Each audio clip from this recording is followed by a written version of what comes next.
정치뉴스의 넘버원 국회 라이브 원입니다. 시청자 여러분 안녕하십니까? 평일 오후 1시 국회에서 일어나는 정치권 소식을 빠르고 생생하게 전해드립니다.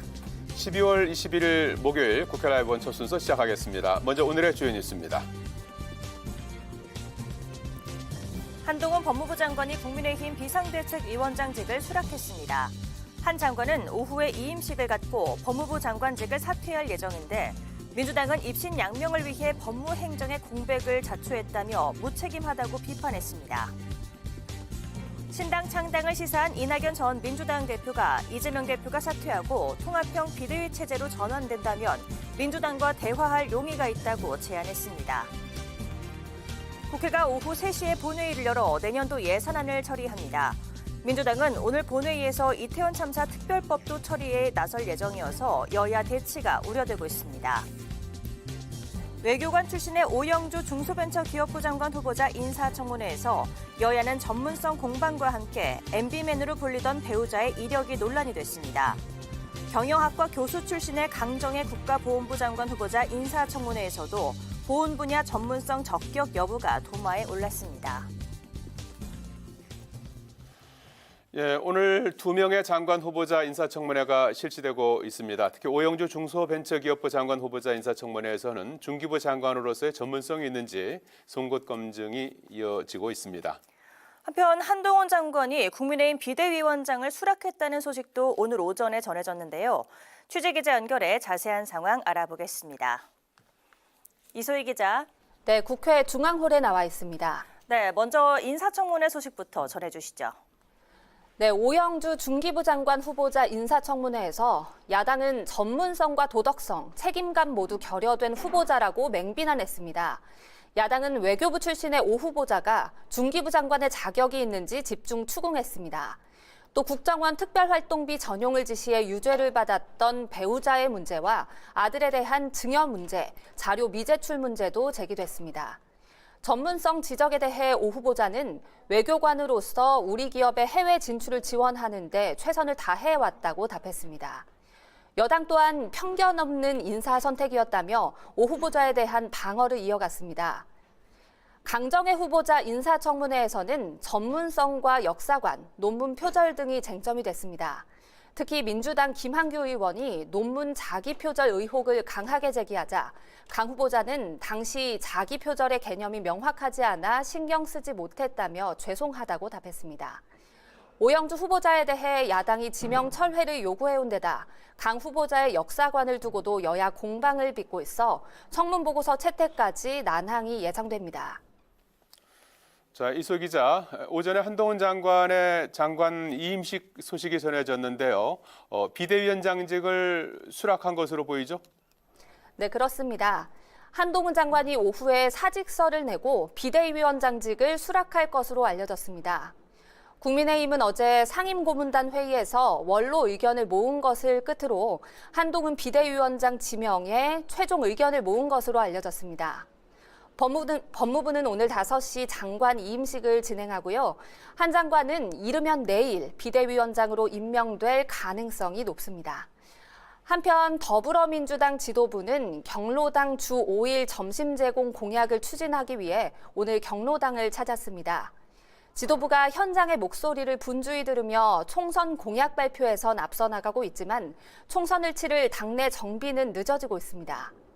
이낙연 전 대표는 김부겸 전 총리와 이재명 대표의 회동 결과를 두고 실망스럽다고 밝혔지만 오늘 한 라디오 방송에서는 이재명 대표가 사퇴하고 통합 비대위를 꾸리면 대화할 용의가 있다고 밝히면서 여지를 남겼습니다.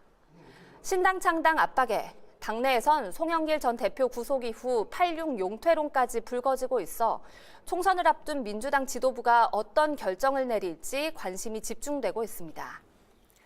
네, 여야가 어제 합의한 내년도 예산안, 오늘 본회의에서 처리할 예정이죠. 네, 그렇습니다. 잠시 뒤 예산안 처리를 위한 원포인트 본회의가 열립니다. 기재부의 시트 작업이 조금 늦어지면서 본회의도 오후로 연기된 것으로 보입니다. 법정 시한을 19일 넘기면서 어렵게 합의된 예산안.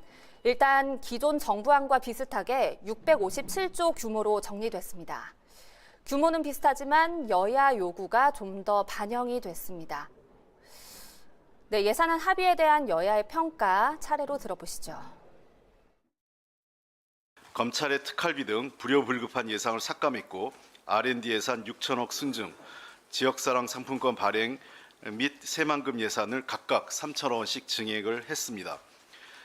이번 협상에서 재정 건전성 유지를 제1의 원칙으로 삼고 선거를 앞두고 선심성 매표용 예산을 최소화하면서도 선택과 네, 내년도 예산안에는 민주당의 요구대로 R&D 사업 또 새만금 SOC 예산이 늘어났고요.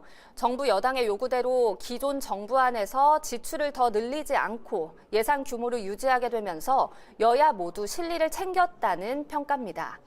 다만 오늘 본회의에서 민주당이 이태원 참사 특별법 처리를 시도한다는 방침이라 여야 대치가 예상됩니다. 지금까지 국회에서 전해드렸습니다.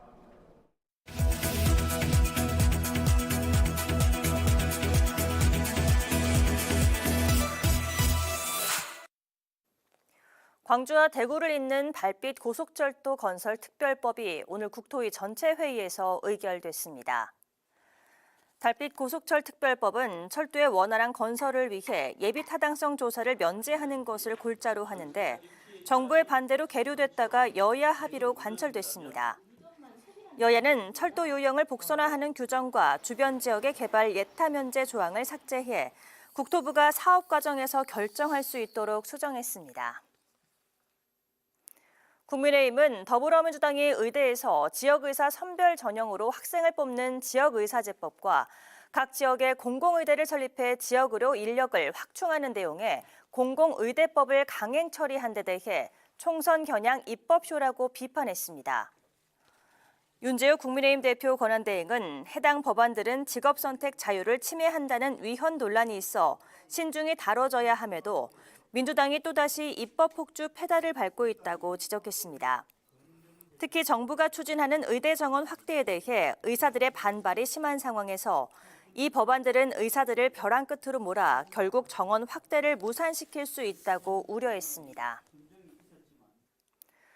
더불어민주당이 전세 사기 피해자들의 요구 내용을 반영해 전세 사기 특별법을 연내 개정할 수 있도록 국민의힘의 협조를 촉구했습니다. 민주당은 전세 사기 피해자 신청자가 꾸준히 늘고 있지만 국민의힘과 국토부가 전세 사기 피해는 사인간 계약에서 발생한 사안으로 정부가 개입할 수 없다는 궤변을 늘어놓고 있다고 지적했습니다. 민주당은 여야를 떠나 일상이 무너진 국민들의 피눈물을 닦아주기 위한 전세 사기 특별법 개정이 반드시 연내에 이뤄져야 한다고 강조했습니다.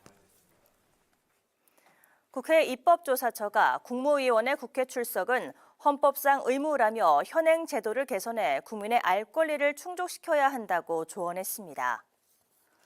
최근 상임위에서 국무위원 불출석이 잦아지고 있는데 입조처는 미국 등 해외의회 또한 국무위원이 국회 출석해 의원 질의에 답하는 것은 정부의 가장 중요한 책임이라고 강조했습니다. 입조처는 정당한 이유가 없는 불출석을 제재하거나 성실 답변 의무를 명문화하는 등 개선을 검토할 필요가 있다고 설명했습니다.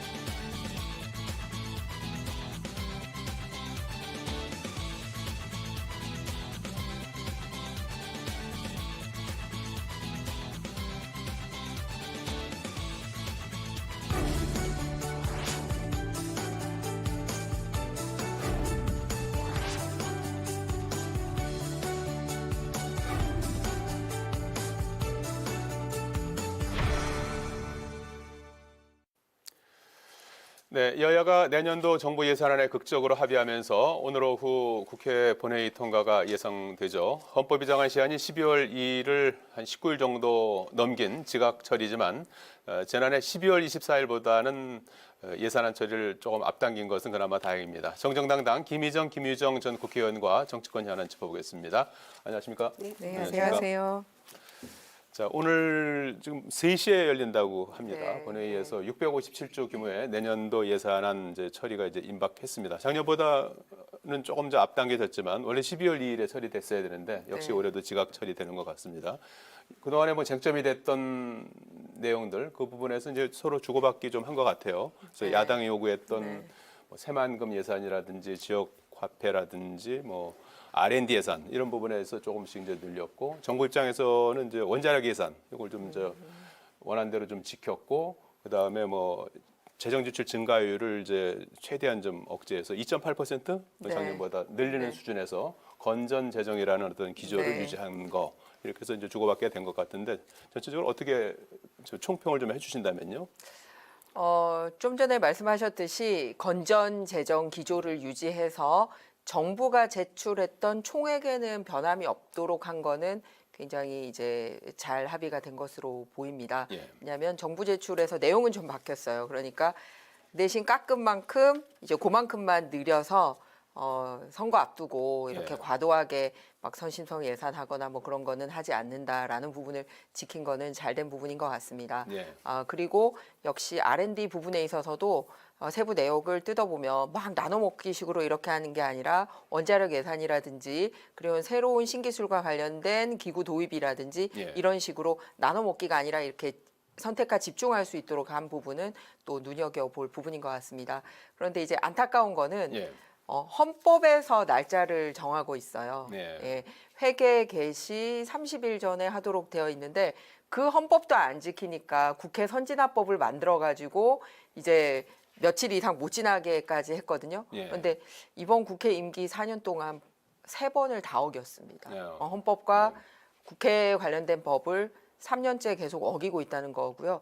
그리고 실제로는 지금 뉴스 나가고 있는 이 시간 의원들이 어떻게 바뀌었는지 보고 있느냐? 아니요. 아직 못 받았습니다. 예. 네. 원래는 지금 2시 회의가 소집이 되어 있으면은 도대체 원래 예산안 대비 뭐가 올라갔고 뭐가 내려갔는지 난수표처럼 생각을 해보세요. 657조에 돼 있는 거 기존의 거는 어느 정도 알고 있지만 그래도 바뀐 부분에 대해서는 이렇게 큰 제목 말고는 각 상임위 의원 정도는 봐야 되거든요. 그런데 뭐 극적 합의는 좋습니다만 네 전혀 보지 못하고 예. 이렇게 또 방망이를 두드려야 되는 거예요. 그러니까 이 날짜를 맞추려고 하다 보니 또 하루라도 빨리 하는 게 좋다 해서 이렇게 되긴 했는데 예. 결국은 둘 다 놓치는 이런 현상이 생긴 게 아쉽다라는 말씀을 드리고 예. 그리고 두 번째는 합의 과정에 있어서 결국은 또 이재명표 예산이 들어간 거예요. 뭐냐면 예. 새만금 예산하고 지역화폐 예산은 결국은 민주당에서 생각했던 다른 민생 예산은 막 챙기는 모양새가 아니라 민주당 표로 딱 챙긴 거는 크게 새만금 예산하고 지역화폐 예산 챙겨가더라고요. 예. 그래서 이런 것들이 좀 아쉬운 부분이다라는 말씀 전해드립니다. 전체적으로 좀 건전 재정 기조를 유지한 것은 좀 잘된 일이지만 그렇습니다. 문제점들이 이제 깜깜이 예산이다, 또 법정 처리 시한을 이제 어긴 점이라든지 네. 앞서 말씀하신 것처럼 어떤 꼬리표가 붙은 뭐 예산들 이런 부분들만 네. 이제 챙긴 것들이 좀 아쉽다 이렇게 그렇습니다. 정리를 해주셨는데요. 어떻게 보셨습니까? 정권이 바뀌었어도 좋은 정책이라면 예산에 반영을 해야 예. 되겠죠. 그러니까 지역사랑 화폐 같은 것은 그야말로 지역 경제 살리는 그런 예산 아닌데 그거를 이재명표라고 해서 그러면 안 된다라고 계속했어야 옳다는 것인지 제가 반문하고 싶고요. 예. 그래도 과거에 예산안 날치기 처리하고 이러면서 연말 연초를 국회에서 날밤 새워가면서 보내던 시절에 비하면 그나마 며칠 늦었어도 이게 선진화법의 소기의 성과다라고 생각하고 싶고요. 예. 기일을 지켰으면 금상첨화였겠습니다마는 그게 안 된 점은 좀 아쉽고요. 그러나 이제 정부 예산안이 거의 그대로 맞춰졌죠. 이게 증액하고 감액하는 부분에 조정이 있었는데 이 정도 할 거였으면 조금 더 예산안을 날짜를 지켰으면 얼마나 좋았을까 싶어요. 예. 여야가 그나마 여론의 눈치를 봤기 때문에 국민들의 여론을 의식해서 이 정도라도 합의를 한 게 아닌가 싶어요. 예. 그런데 역시 R&D 예산은 정부가 애초에 5조 2천억 깎겠다고 했는데 민주당에서는 적어도 1조 2천억 정도는 해야 된다. 연구의 연속성을 위해서라도 그렇게 했었는데 결국에는 6천억 정도 순증했거든요. 정말 이거는 엄바로 오줌 누기도 안 되는 예. 그런 예산이어서 조금 아쉬움이 큽니다. 예. 그러나 이제 긴축재정 기조에서 뭐 여러 가지 안들을 내 가지고 정부가 한다고는 하는데 결국 이제 그 취약계층 예산은 어떻게 됐는지 이런 것들 지금 아직 몰라요. 예. 이제 그런 것들이 아쉬운 점이 결국에는 기재부 책임자하고 여야의 뭐 소소위원들 몇 예. 명이서 이렇게 사실 짬짬이로 불투명하게 예. 이 예산안을 결국 심사해서 이런 결과를 낳았거든요. 그러니까 이런 것들은 끝내 없어져야 될 그 악습 중에 하나인데 결국에는 그렇게 못하고 있는 것, 그건 언젠가는 개선이 돼야 된다고 생각하고요. 그래서 정의당에서 이제 소소위 방지법 이런 것도 내놨는데 예. 언젠가는 좀 개선돼야 될 부분이라고 생각합니다. 아마 의원들이 이제 예산안 통과하고 나면은 자기 지역구에 얼마 예산을 확보했다는 문자 보내기 바쁠 거예요. 예. 특히 내년 선거를 앞두고 있기 때문에. 다만 한 가지 아쉬운 거는 부자 감세하지 말아야 된다. 근데 긴축 재정도 좋지만 예. 부자 감세 이 부분에 대해서 굉장히 우려했는데 결국에는 돈 없어서 긴축 재정 주장하면서 지금 대주주 기준을 10억에서 50억으로 완화하겠다는 거잖아요. 오늘 발표가 났지 않습니까? 예, 주식 시행령으로 양도세. 예. 그렇죠. 시행령으로 바꾸겠다고. 예. 이러면서 지금 긴축 재정하면서 운운하면서 취약계층의 지금 예산을 만약에 많이 삭감이 됐다면 이 부분도 상당한 문제여서 오늘 좀 통과되는 내용을 지켜봐야 될 것 같습니다. 예. 뭐 합의 처리된 건 좋지만 뭐 사실 알고 보면 이제 양당 간의 어떤 짬짬이 예산 네. 가능성이 크고 아직 구체적으로 이제 드러난 건 없지만 이제 취약계층 예산이 어떻게 짜여졌는지 조금 더 좀 시간이 지나면서 좀 드러나지 않을까 싶습니다. 자, 오늘 한동훈 법무장관이 5시에 이임식을 한다고 합니다. 그래서 불과 뭐 일주일 남짓 사이에 국민의힘은 엄청난 이제 변화를 맞게 됐습니다. 지난주에 장제원 의원 불출마 선언에 이어서 13일에 김기현 대표 이제 대표직을 내려놓고 그리고 이제 오늘 이제 8일째 되는 날인데 이제 물론 그 직후부터 한동훈 비대위 체제가 계속 거론이 됐고 찬반 양론이 계속 이제 나왔던 상황이었죠. 그래서 오늘 윤재욱 권한대행하고 이제 한동훈 장관하고 만나서 아마 이제 권유를 했고 수락을 한 그런 상황인 것 같습니다. 그래서 그동안의 우려와 기대가 교차하지 않았습니까? 어떻게 평가하시는지요? 일단은 강서 보궐선거 이후에 국민의힘은 또 혁신위원회도 발족을 하고 또 기존에 있었던 당무감사위원회가 충실하게 현역 위원장들에 대한 평가도 있었고 총선기획단 등을 통해서 여러 가지 혁신안을 발표한 바가 있습니다. 네. 그리고 이제 실행 카드로 소위 친윤 핵심이라고 할 수 있는 의원이나 당 대표 같은 경우가 이제 직을 사퇴하는 그런 희생의 모습, 그 양보의 모습을 보이기도 했고요. 네. 그러면서도 이제 비대위원장을 뽑는 데 있어서 그냥 일방적으로 누가 주도해가는 모양이 아니라 의원총회도 거치고 그리고 또 원내의 당협위원장들 회의도 거치고 네. 또 당의 원로라고 할 수 있는 상임 고문단 회의도 거치면서 여러 가지 의사 수렴을 한 바가 있습니다. 그런데 거기서 보면 아까 찬반 양론이라고 말씀을 하셨는데요. 찬반이라기보다는 한동훈 이제 법무부 장관의 등판에 대해서 거의 논의가 모아져 갔습니다. 네. 그런데 신중론이죠. 그러니까 지금 당장 해야 된다는 것과 이제 선대위 정도로 신중하게 투입해야 된다는 거였지. 한동훈 법무부 장관이 당에 입당을 해서 이번 총선에 역할을 해야 된다라는 거는 여러 회의체에서 이렇게 의지가 모아졌고 그래서 한동훈 장관도 본인이 장관으로 있을 때 이제 당에서 이렇게 지지가 있고 원하면은 참여를 하고 그러지 않으면 참여하지 않겠다라는 뜻을 밝힌 바가 있는데 이미 이런 식으로 많은 분들이 참여를 원하고 있기 때문에 드디어 결단을 한 것 같습니다. 네. 그러면은 이제 기대되는 바는 뭐냐면은 네.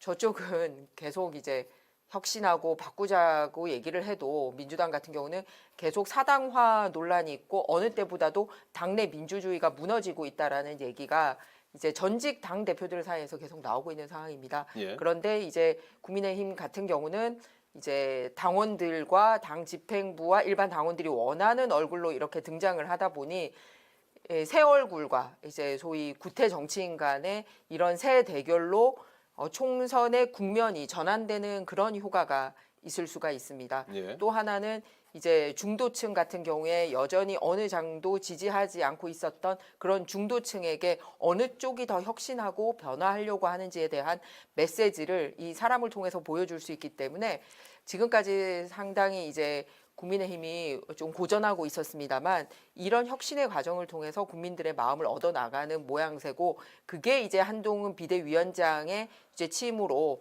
이제 더 본격적인 시작을 할 수 있지 않을까 그렇게 생각을 합니다. 예, 세월불과 구태 정신이 어떤 대비되는 효과가 있을 수 있고 네. 중도층도 흡수할 수 있는 그런 그렇습니다. 기대를 할 수 있다. 네. 예, 상당히 이제 기대감을 많이 이제 표출해 주셨는데요. 네, 뭐 예, 김정은 김정은 의원님의 기자님, 이제 희망사항이라고 저는 생각을 하고요. 예.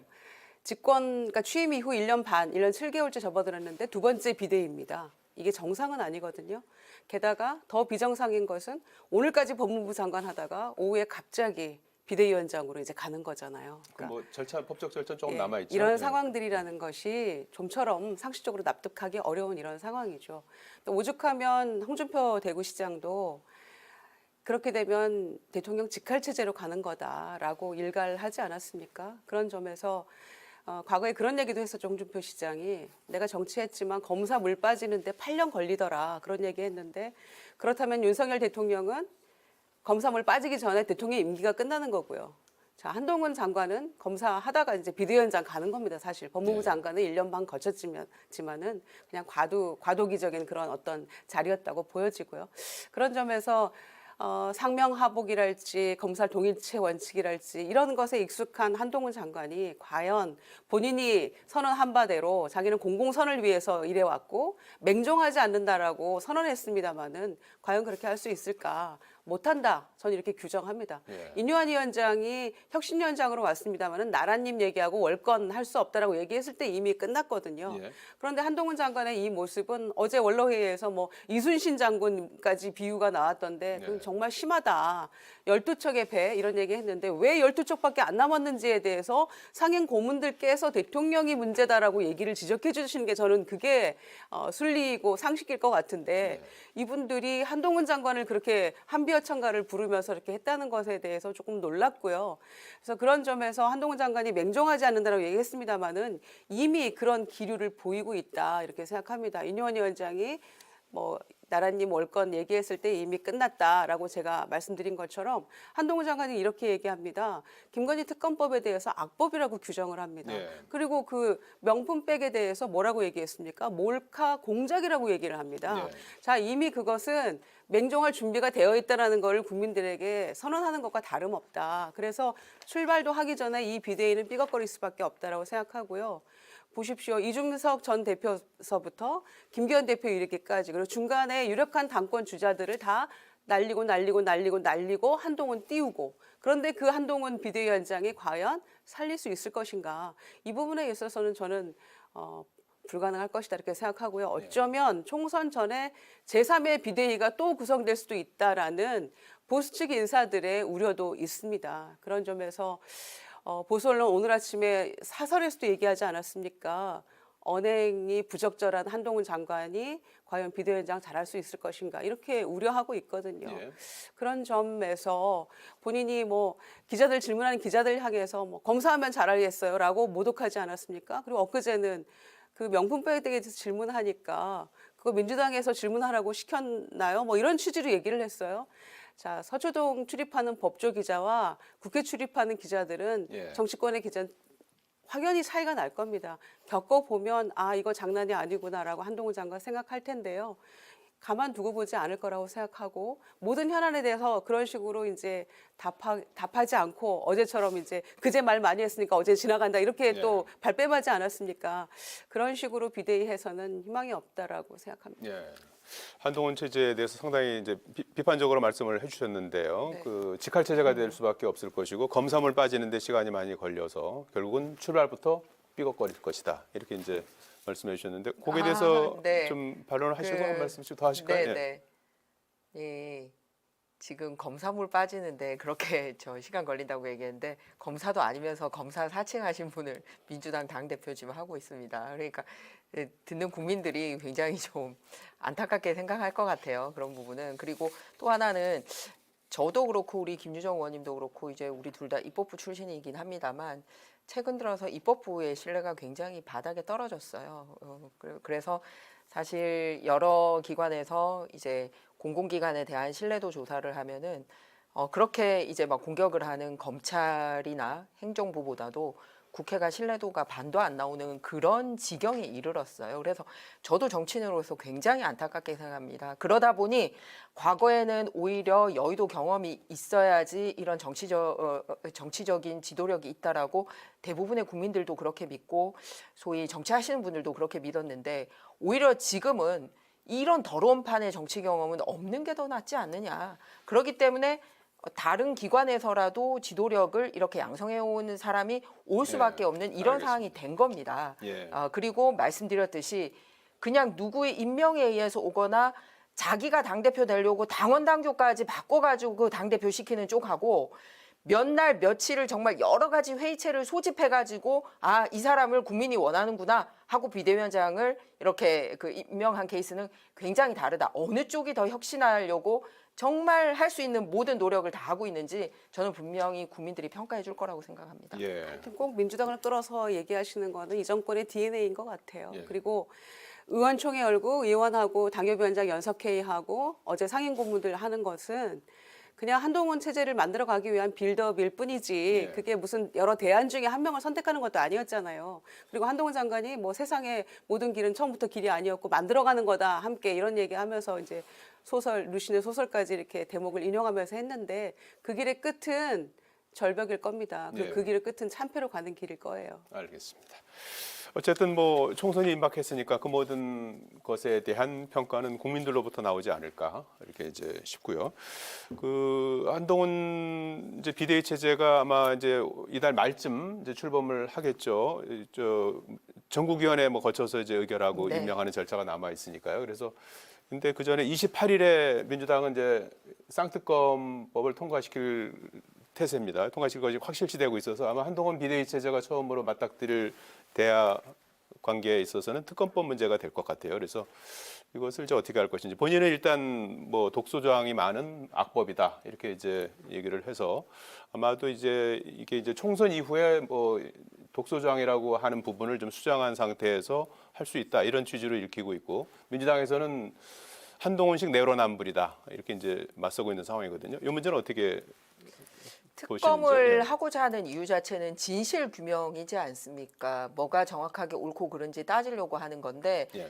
지금 민주당이 추진하고 있는 특검법은 진실 규명에는 별 관심이 없어요. 어떻게 해서든지 마녀 사냥하고 또 선거 때 재미 보려고 한다는 의도가 벽에 명확하게 나타나고 있습니다. 그동안 국회에서는 여러 가지 특검법을 여야가 합의에 의해서 통과시킨 그 사례가 있습니다. 그렇다면 그때의 사례에 비추어서 큰 틀에서 벗어나지 않게 하면은 문제가 안 되는데 지금 특검법 보면은 이제 독소 조항 크게 세 가지 나뉩니다만 하나는 특검 임명하는 데 있어서도 한 명은 이제 정의당이 임명하고 한 명은 민주당이 임명하게 이렇게 프레임을 짰죠.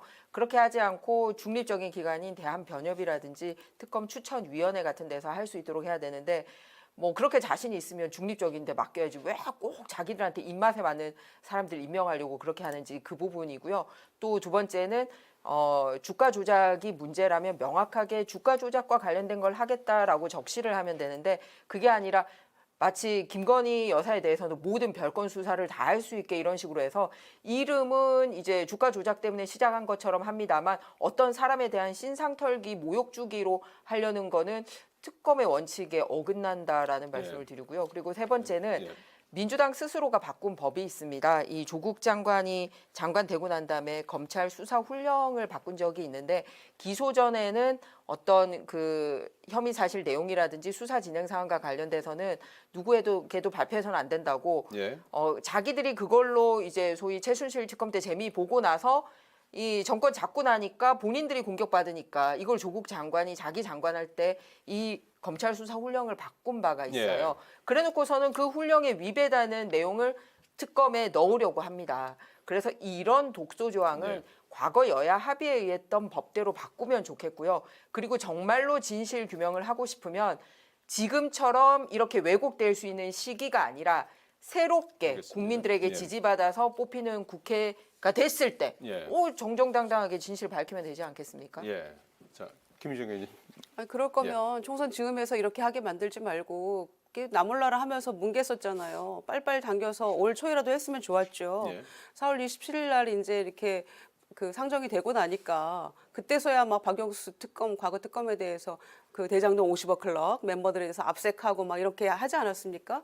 그러니까 이제 발등에 불 떨어진 것처럼 막 그렇게 했었죠. 그동안에 수사도 하지 않다가 이 주가 조작 사건도 마찬가지입니다. 수사도 제대로 안 하고 소환 조사 한 번도 하지 않고 그렇다고 해서 뭐 사건 종결 처리도 하지 않습니다. 이렇게 지금 그 오불가능하고 있는 검찰에 대해서 국회가 할 수 있는 일을 할 수밖에 없는 거고요. 예. 그리고 뭐 이걸 미루자 이건 어불성설이죠. 본인이 국정농단 특검의 멤버로서 팀원으로서 활동하면서 다 해본 거 아닙니까? 그런데 이제 와서 김건희 특검은 악법이라고 규정하는 근거에 대해서 국민들이 설득이 됩니까? 대다수가 찬성하고 있는 이 안에 대해서요. 그러니까 뭔가 합리적이고 말이 되는 얘기를 변명을 해야죠. 예, 이 문제는 아마 저 연초 전국을 뜨겁게 달굴 이슈가 될 것 같고 조금 더 앞으로도 토론할 기회가 있을 것 같습니다. 오늘 하다 보니까 시간이 후딱 가서 어제 이재명 대표하고 김부겸 전 총리 만난 거를 못 다루게 됐네요.